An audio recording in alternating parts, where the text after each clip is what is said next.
Most people trying to improve their telescope views are solving the wrong problem. After 15 years of helping people troubleshoot their scopes at public star parties, I can tell you that the issue is almost never what they think it is. I'm going to show you how to find where your system is actually breaking down, so that when you do spend money, it actually does something. The complaint I hear more than anything else is, I think I need better eyepieces. Sometimes that's true, but most of the time the eyepiece is the last place I look, because your telescope isn't a single piece of equipment, it's a system of components, a chain. Today, we're going through it link by link. Collimation, cooldown, your diagonal, and then your eyepieces. In that order, because the sequence matters. The first thing that I always check at Telescope Help isn't the eyepieces or the diagonal, it's collimation, and it fixes more problems than anything else that I do on that night. Collimation is your alignment of your telescope's optics, and when it's off, the light path is totally compromised before it reaches anything downstream. Your diagonal can't fix it, your eyepiece can't fix it. Nothing that you can buy fixes it. How much this applies to you depends entirely on what kind of telescope you own. Refractors, for all practical purposes, never need collimation. The optics are sealed by the manufacturer and they stay put. Schmidt-Cassegrains drift occasionally, but not that often.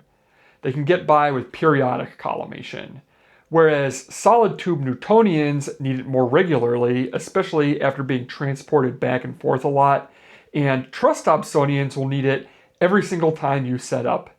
The nature of that design means that you're reassembling your optical path from scratch before each session. Just like everything in astronomy, we're dealing with trade-offs, and this is very much an ease of use factor. So the first question to ask yourself is, does my telescope design require regular collimation, and when did I last check it? If you've never collimated, or if it's been a while, that just might be your weakest link. And the fix costs nothing but a few minutes and a couple simple tools. For a Schmidt-Cassegrain, all you need is a star and a screwdriver, and for a Newtonian, you need either the collimation cap or the Cheshire eyepiece that came with your telescope. If you can get your hands on a laser collimator, that makes the process even quicker. The second most common issue that I find at Telescope Help isn't gear at all. It's patience. Your telescope's optics are made of glass. Glass expands and contracts with temperature, so when you bring your scope from your warm house or car out into the cool night air, it needs time to stabilize, to reach thermal equilibrium with its surroundings. Until it does, you're looking through glass that's still moving, settling, and changing shape at a microscopic level. The result is soft, shimmering, frustrating views that have nothing to do with your eyepiece. Think about heat shimmer rising off asphalt on a hot summer day. That's essentially what's happening right above your mirror while it's still cooling down. So how long does cooldown take? It depends on the telescope. A small refractor might settle in 15 or 30 minutes, while a large Dobsonian with a thick primary mirror can take several hours. The bigger the optic, the longer the wait. The free fix is simple. Set up earlier. Give your scope time to breathe before you ask anything of it. Here's where I'm going to firmly plant my flag. For any telescope that uses one, refractors, Schmidt-Cassegrains, pretty much any catadioptric design, the diagonal is the most overlooked component in the optical chain. And the stock diagonal that's shipped with your telescope, it may very well be your weakest link.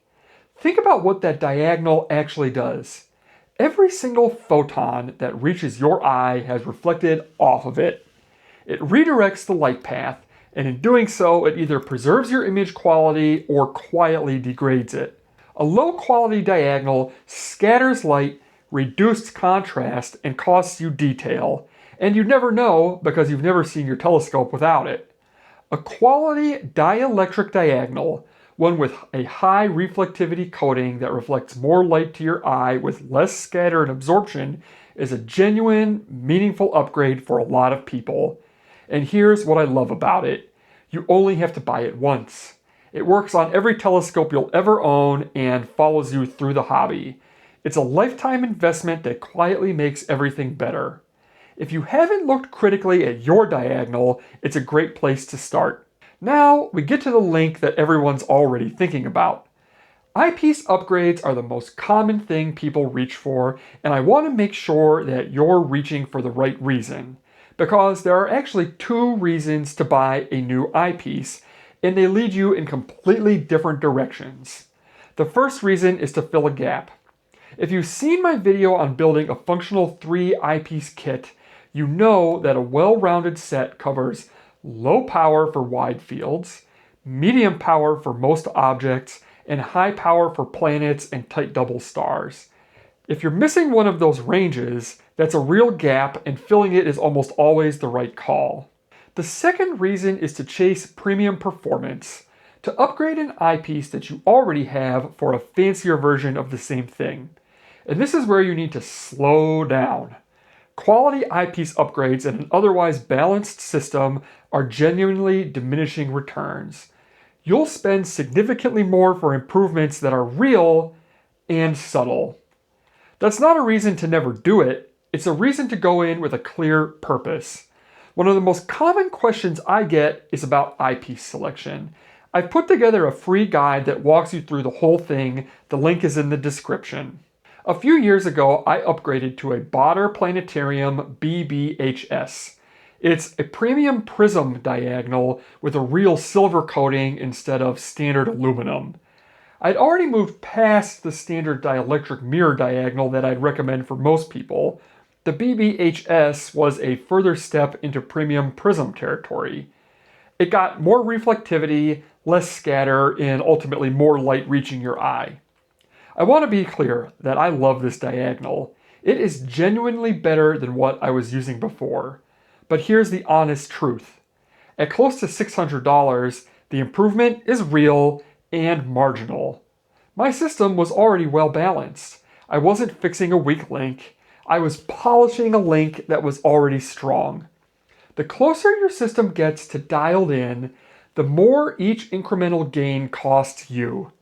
The upgrade that transforms a beginner's view might cost $80. The upgrade that meaningfully improves an already strong system costs $600 and delivers a fraction of that impact. Your money does the most work when it addresses your actual weakest link. That's not a warning against upgrading, it's just how chains work. So here's how I want you to think about your telescope from now on. Before you buy anything, run the chain. Start with collimation.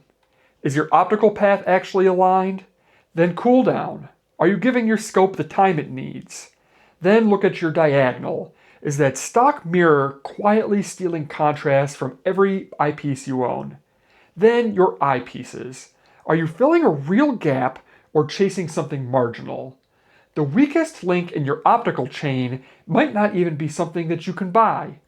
Check out the free stuff first, then the overlooked stuff, then spend with intention.